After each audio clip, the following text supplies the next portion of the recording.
Ini kita memang kayaknya harus benar-benar belajar sama jiran kita Malaysia. Kenapa bisa PMX saja tidak pernah menyatakan hal seperti ini? Lah kok presiden kita guys ya dengan serta-mertanya mengatakan hal ini ya guys ya, yang membuat rakyat Indonesia itu sendiri malu. Aduh.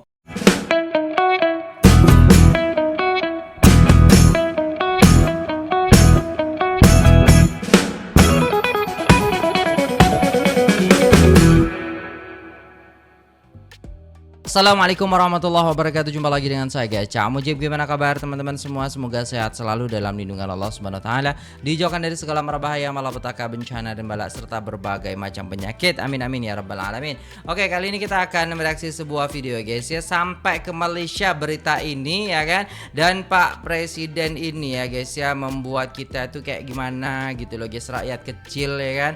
Allah, saya nggak pernah dengar ya kan, saya nggak pernah dengar PMX menyatakan hal seperti ini, tapi presiden kita mengatakan hal seperti ini yang membuat kita tuh kayak aduh kok bisa gitu ya guys ya. Jadi jom kita simak videonya, let's go. Terusnya, Presiden Indonesia Prabowo Subianto memberi reaksi santai terhadap kejatuhan nilai rupiah berbanding dolar Amerika Syarikat dengan memaklumkan rakyat di kawasan luar bandar tidak menggunakan mata wang asing itu dalam kehidupan harian mereka. Prabowo berkata penyusutan nilai rupiah tidak memberi kesan langsung kepada kebanyakan rakyat, terutama di desa yang lebih menumpukan kepada keperluan asas seperti makanan dan tenaga. Kata siapa itu? Saya aja sekarang kalau belanja di pasar serba naik. Gila enggak tuh? Ya kan? Kita makan makanan pokok aja, ikan-ikanan kita beli itu guys sudah pada naik semua guys ya. Yang awalnya 24.000 sekarang udah naik 27.000. Yang awalnya buah-buah sudahlah guys ya. Bukan nggak berimpact, ini sangat-sangat berimpact, apalagi aduh gak tahu lah. Kita bukan di desa ya, kita di kota ya gitu. Di desa pun ayam sekarang guys harganya itu, di kota harga ayam itu sekitar 37 ya kan. Di kampung harga ayam bisa sampai 45.000 sampai 50.000 guys. Itu nggak ada impactnya. Aduh gila. Entah apa saya nggak mengerti ya. Saya juga nggak mengerti Pak. Pernyataan Bapak kok bisa seperti itu? Sebentar Indonesia akan kolaps, akan chaos, akan apa, ya kan? Rupiah begini, dolar begini, dolar. Orang rakyat di desa nggak pakai dolar kok, ya kan? Pangan aman, energi aman, ya banyak negara panik, Indonesia masih oke. Rakyat di desa tak guna dolar. Ini beritanya udah sampai ke negara tetangga kita, jiran yaitu Malaysia. Gue sebagai orang Indonesia udah malu banget. Mau dolar berapa ribu kek, kan kalian di desa-desa gak pakai dolar. Yang pusing yang itu, yang suka keluar negeri. Mohon maaf Pak, izin ya. Saya juga memang tinggal ya di desa. Ya, memang di sini kita nggak pakai dolar. Ya Pak, di sini kita pakai daun. Ya, di sini kita pakai ini, pakai apa namanya, kuda lumping, ya. Batu. Cuman walaupun kita nggak pakai dolar di sini Pak, tapi efeknya di mana-mana. Bener. Serius gue nanya, ini negara ini sebenarnya ada nggak sih masa depannya? Gue juga heran. Ya. Rupiah sudah di titik terendah, namun Pak Prabowo mengatakan orang desa tidak pakai dolar. Mesti rakyat desa tidak memakai dolar, tapi dampaknya tetap kami rasakan saat rupiah melemah. Harga pupuk, BBM, obat-obatan, pakan ternak, dan kebutuhan pokok ikut naik karena banyak bahan baku dan transaksi global bergantung pada dolar. Akibatnya, biaya produksi meningkat dan rakyat kecil yang pertama merasakan tekanan. Ironisnya, sebagian elit mengira dampak dolar hanya urusan investor. Padahal, krisis paling nyata justru terlihat saat dapur rakyat makin sulit mengepul. Dan ini terjadi tanpa kita sadari. Mulai dari bahan pangan, obat-obatan, termasuk elektronik dan transportasi, semua ada hubungannya dengan dolar. Efek yang pertama, kebutuhan pokok naik. Kita ambil contoh, tahu dan tempe yang sebagian bahan bakunya masih impor, gadget, elektronik, dan komponen lainnya masih impor. Semua dibeli dengan dolar. Kalau rupiah melemah, maka sebagian harga dari kebutuhan kita pasti naik. Gaji yang kita terima setiap bulan memang angkanya sama. Tapi tanpa kita sadari, kita akan lebih besar pengeluaran. Kalian gak akan miskin, tetapi kalian akan lebih susah tanpa kalian sadari. Emang Bapak, rakyat di desa nggak pakai dolar, tapi makan tempe, makan tahu. Bahan-bahannya dari kedelai, kacang soya itu diimpor dari Amerika. Belinya guna dolar, bukan guna rupiah, bukan guna ringgit, bukan guna dolar Singapura. Dolar US, Bapak. Iya, kayak makanan apa namanya itu ya guys, ya peternakan ya kan, itu juga naik guys. Gila nggak sih itu? Masa nggak ngefek sama sekali gitu? Dari mana itu pemikiran itu? Kita geleng-geleng dengernya gitu. Ini ada masa depannya nggak sih gitu? Maksudnya kayak apa ya guys ya, hal seperti ini tuh serius, kenapa dibuat kayak enteng aja gitu loh. Iya kan? Bukannya kita menguat malah melemah kayak gitu. Aduh. Udah gitu istilahnya nilai rupiahnya itu nanti yang akan membuat barang-barang menjadi lebih mahal. Gajinya kan kita tetap gitu loh guys ya. Tapi ketika kita belanja nggak kerasa 100.000 dulu banyak dapatnya, sekarang guys ya cuman dapat ikan paling 2 kilo gitu ya, ayam 2 kilo gitu guys. Aduh, nggak bisa buat beli banyak-banyak sekarang guys. Nah itu kalau melemah, makanya kalau rupiah itu menguat otomatis ya kan. Aduh, agak-agak gimana gitu. Apalagi bahan dasar plastik, bahan dasar pupuk. Sudah plastik sudah. Saya jualan minuman guys, saya jualan minuman itu cup aja udah naik banget. Saya beli plastiknya juga naik banget. Setiap ke Indomaret ataupun ke Alfamaret, ke supermarket, minimarket, semua plastik berbayar guys. Gila nggak tuh? Emang nggak ada efeknya? Iya, nggak ngefek. Atau bahan dasar baja, bahan dasar minyak atau bensin, semua impor. Kalau kayak nelayan bukan pelayan, nelayan itu sampai berhenti nelayan karena kenapa? Solarnya mahal. Aduh, sudahlah. impor tuh guna dolar harganya mahal. Bener. Harga mahal otomatis biaya transportasi mahal, biaya pembuatan pun meningkat, semua meningkat, jadi mahal juga. Jadi secara langsung tak langsung orang-orang di desa juga kena dampaknya Bapak. Iyalah. Orang-orang di desa yang harga-harga kebutuhan pokoknya masih aman, boleh tinggalkan komen. Ada tengok pidato Pak Presiden kita yang terbaru pada 16 bulan 5, beliau mengatakan dolar begini, rupiah begini, dolar begini. Toh di desa kan nggak pakai dolar katanya. Iya. Aduh, kayak mana ini seorang pemimpin bisa mengeluarkan ucapan seperti itu ya? Benar. Di Indonesia, di desa ya, memang nggak pakai dolar. Tapi Bapak tahu nggak akibat kenaikan dolar, akibat rupiah kita melemah terhadap dolar ini ya, rakyat semua merasakan dampak Pak. Jangan pikir kami rakyat Indonesia ini, kami rakyat jelata ini nggak tahu hal ini Pak. Akibat melemahnya rupiah ya, kami merasakan dampaknya. Di mana Bapak mengatakan ya Indonesia aman, Indonesia kondusif, begini begitu. Anda mengatakan negara lain panik. Negara mana yang panik Pak? Sepanik-panik negara mereka Pak. Rasanya nggak sepanik kami rakyat Indonesia Pak. Rupiah begini, dolar begini. Orang rakyat di desa nggak pakai dolar kok, ya kan? Saudara, karena saya jalankan. Tuh dengerin tuh Pak Wowo ngomong tuh ya. Jangan suka ngomongin rupiah begini, rupiah begitu, dolar naik pada sibuk ya. Kita mah bukan orang Amerika, kita mah orang Indonesia. Iya benar. Yang makanan kita tuh tempe dengan tahu ya. Benar. Itu yang bergizi tahu nggak? Mudah aja sih beli kacang kedelainya, kan impor dari negara orang ya. Kasihan tukang tempe yang buat tempe itu dengan tahu ya. Kalau dia orang menaikkan harga tempe dengan tahu Pak, bahan makanan yang paling terjangkau oleh rakyat ya, dinaikin harganya pastinya semuanya juga jadi naik ya Pak ya. Itu dari situ aja yang saya lihat ya Pak ya. Dan pastinya harga oncom naik Pak. Ya. Iya. Emang Bapak pernah makan oncom? Enak itu Pak, oncom itu enak tuh. Ampasnya tahu itu Pak ya, yang udah jamuran itu ya, saya suka itu Pak. Dimasak di sambal cabai hijau Pak, mantul Pak ya. Bapak mana kerasa dolar naik tak turun tak ya Pak ya. Bapak banyak duitnya tuh kemarin numpuk itu Pak ya, banyak bener, bertriliun, triliun itu Pak ya.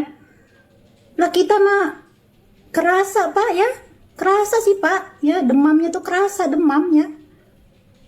Iya sih memang kita ini orang desa Pak, kita orang nggak tahu apa-apa ya Pak ya. Cuman kitanya lagi mencari tahu kenapa sih banyak bahan-bahan naik. Memang Iya, stabil bahan semua, Pak, kita ini kelihatannya stabil ya. Tapi Iya, ngos-ngosan kelihatan juga aja. kerasanya Pak ya. Kami ini tidak setegar Bapak Presiden ya.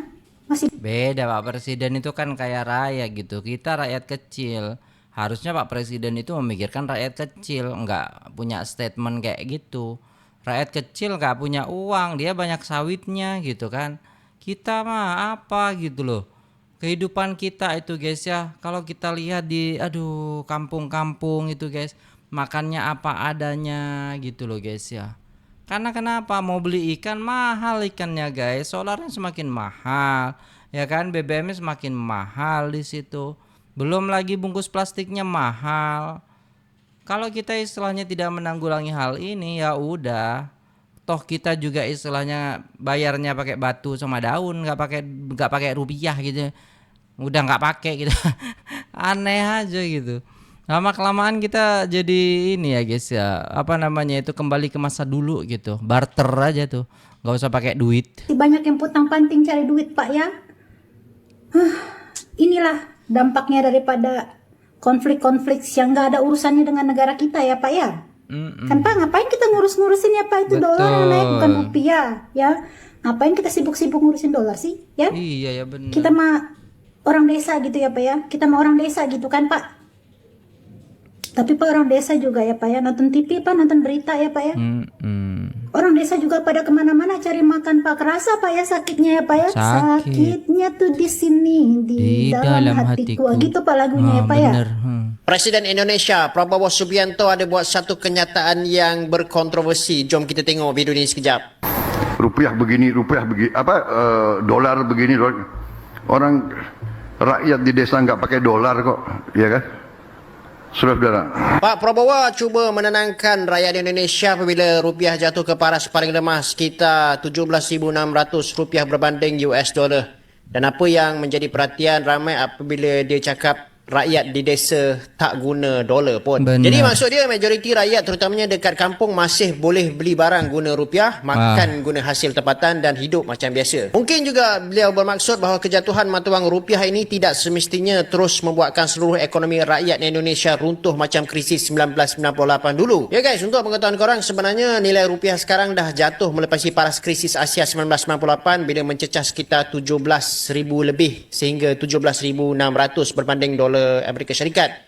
Sedangkan semasa kemuncak krisis 1998, rupiah sekadar berada pada 16,800 berbanding US dollar. Akan tetapi beza besar kali ini adalah keadaan ekonomi Indonesia sekarang jauh lebih stabil berbanding 1998. Yeah. Sekarang pun walaupun rupiah nampak lemah, sistem bank Indonesia sebenarnya masih lagi kuat, reserve asing masih lagi besar dan ekspor betul. komoditi masih membantu ekonomi dan kerajaan masih juga mampu mengawal subsidi dan juga bekalan makanan dan tenaga. Sebab itulah kalau kita perhatikan, walaupun rupiah ni nilai dia jatuh teruk, akan tetapi dia tidak bagi tekanan tinggi inflasi kepada Indonesia.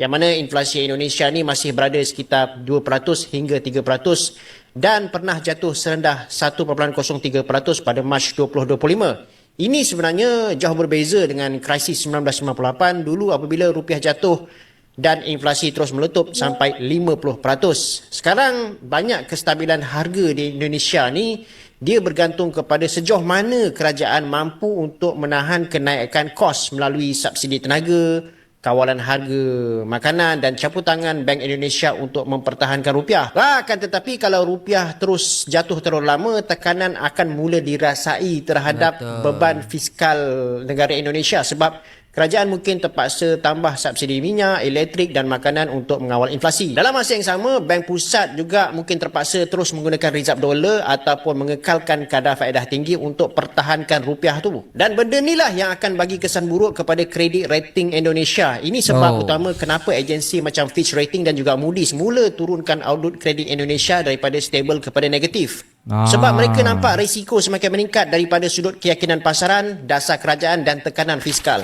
Ringgit Malaysia sendiri beberapa tahun terakhir memang terlihat lebih kuat dan stabil dibanding rupiah. Banyak masyarakat akhirnya bertanya, kenapa Indonesia yang punya sumber daya besar justru masih kesulitan menjaga nilai mata uang? Harusnya ini jadi bahan evaluasi bersama, bukan untuk saling menghina sesama bangsa. Tapi supaya Indonesia bisa belajar memperbaiki sistem ekonomi, mengurangi ketergantungan impor, dan memperkuat produksi dalam negeri. Karena kalau kebutuhan pokok masih bergantung pada impor, rakyat kecil akan terus jadi korban setiap kali rupiah melemah. Kalau lu bener-bener buta, kenapa negara tetangga kita seperti Singapura, Malaysia, mata uangnya tuh jauh lebih kuat daripada rupiah dan naik terus, padahal mereka itu negaranya lebih kecil dan penduduknya juga lebih sedikit. Ini gue jelasin secara cepat dan simpel. Kita bandingin ringgit aja tuh 2 tahun lalu tuh sekitar 3.500, sekarang udah 4.500. Singapura dolar juga 2-3 tahun lalu tuh paling 12.000, sekarang udah mau 15.000. Alasannya pertama, kalau Singapura nggak usah ditanyain lagi deh, dia kan memang pusat finansial Asia, konglomerat dari seluruh dunia, bahkan papernya Mark Zuckerberg aja, foundernya Facebook, itu udah jadi warga negara Singapura. Banyak konglomerat Indonesia juga taruh duit di Singapura, punya rumah di Singapura. Jadi emang udah pusat finansial karena merasa aman di sana. Lalu negaranya juga sangat stabil, kepercayaan investor sangat tinggi, dan akhirnya dengan banyak orang mau taruh duit di sana, demand Singapura dolar naik, akhirnya kursnya kencang banget sampai sekarang. Bahkan bisa-bisa ngejar US dollar nanti lewatin. Terus di sana kan inflasinya stabil, korupsinya rendah banget, atau bahkan bisa dibilang nggak ada. Kebijakan ekonomi juga bisa diprediksi. Akhirnya banyak orang menyimpan duit emasnya mereka tuh di Singapura. Akhirnya wah, negaranya jadi kencang banget. Dan walaupun penduduknya dikit, tapi pendapatan per kapitanya tinggi sekali. Akhirnya ekonominya kencang banget, jadi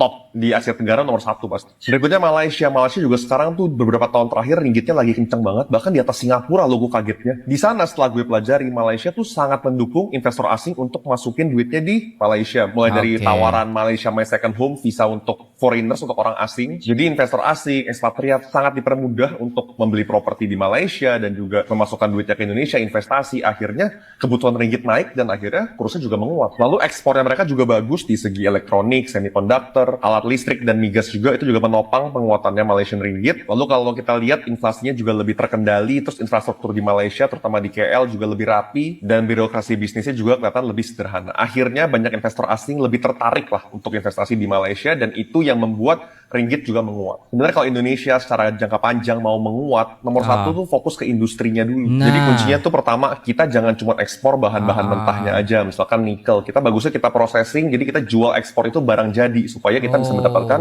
pendapatan yang jauh lebih besar. Nah itu, kadang pemerintah mungkin agak tahu saya, anak muda seperti ini bagus nih pemikirannya. Tapi kenapa kok nggak terrealisasikan setelah 80 tahun merdeka gitu ya? Apakah tidak ada yang berpikiran seperti itu atau memang tidak maunya ya instan-instan gitu aja gitu ya guys ya. Aduh, tidak tahu saya guys. Saya sependapat dengan abangnya, ini bagus ya pemikirannya. Berikutnya mungkin birokrasi bisa dipermudah juga seperti izin kerja, investor asing dan lain-lain supaya mereka tertarik untuk masukin duitnya ke Indonesia. Nah itu memang salah satu faktor yang bikin kapok sih. Menurut saya gitu kan, di tempat-tempat lain itu orang investor itu mudah saja ketika mau investasi gitu kan, tapi kalau di Indonesia belibet banget, harus ini itu dan lain sebagainya. Jadi banyak mikir lah orang-orang jadinya ya kan. Kita infrastruktur yang benar-benar stabil. Memang Indonesia sekarang kan lagi gencar banget bangun pelabuhan, kawasan industri terhubung dan pembangkit listriknya juga bagus. Kalau misalkan semuanya sudah rapi infrastrukturnya, investor asing pasti tertarik banget di sini. Lalu berikutnya memang kalau bisa mengurangi impor barang-barang. Kalau misalkan apa yang bisa diproses di Indonesia kita proses sendiri, akhirnya ekonomi berputar di Indonesia, rupiahnya makin banyak diminati, kita mengurangi permintaan valuta asing, akhirnya rupiah bisa menguat. Sebenarnya Indonesia tuh banyak loh keunggulannya dibanding Singapura sama Malaysia. Pertama, pasar domestik kita tuh besar banget. Jadi kalau misalkan untuk perputaran ekonomi bisa jadi jauh lebih besar kalau kita fokus bantu antar dalam negeri. Nah itu bang, nggak berkembang gitu bang. Saya juga bingung gitu bang. Kita itu negara besar tapi nggak berkembang gitu. Apa yang sebenarnya yang salah itu kan? ya tetap tadi ya kan, birokrasi dan sistem kepemimpinannya gitu loh guys, pemerintahannya kembali lagi ke situ berarti kan. Maksudnya sumber daya besar manusia kita banyak Bener. sekali, 300 juta orang, terus kita punya sumber daya alam juga begitu banyak, lalu kita dapat bonus demografi juga, dan posisi kita tuh strategis. Kayak di Jepang sekarang lagi panik karena penduduknya tuh udah pada tua-tua. Kalau kita kan usia produktif semua, harusnya kita bisa majukan Indonesia bersama-sama. Let's go. Tahniah Malaysia, ringgit paling kukuh di Asia. Waduh.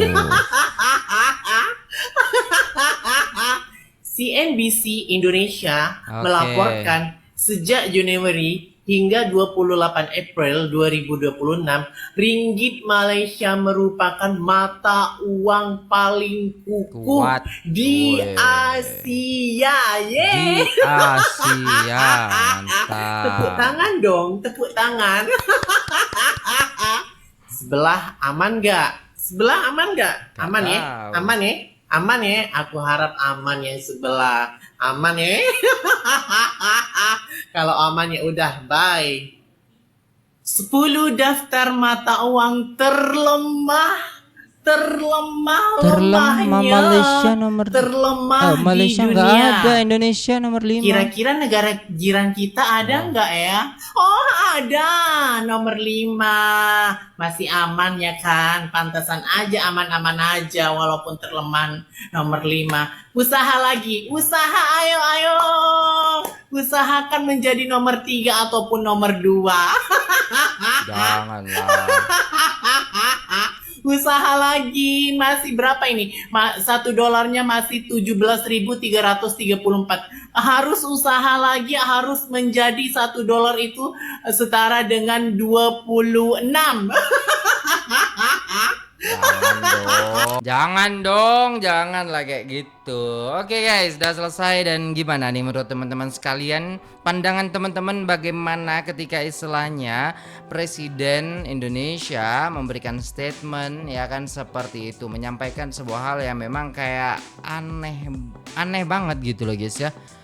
Ya memang tidak banyak berdampak ketika kita memang banyak uang, tapi kalau kita pendapatannya pas-pasan, udah UMR dan harga barangnya di negara kita ini pada naik, semua di pasar naik, minimarket naik, semuanya naik, ya kita bakalan apa ya guys ya, nggak kaya lah. Kapan kita kayanya gitu loh guys ya, kan seperti itu gitu. Kapan kita mau hidup sejahtera kalau memang semua barang naik gara-gara istilahnya rupiah kita itu melemah gitu loh guys ya. Itu yang gak tahu lah guys ya, kok bisa gitu loh. Kalau kita seumpama ya guys ya, hidup ya kan dengan istilahnya gaji naik, harga naik, mungkin oke lah.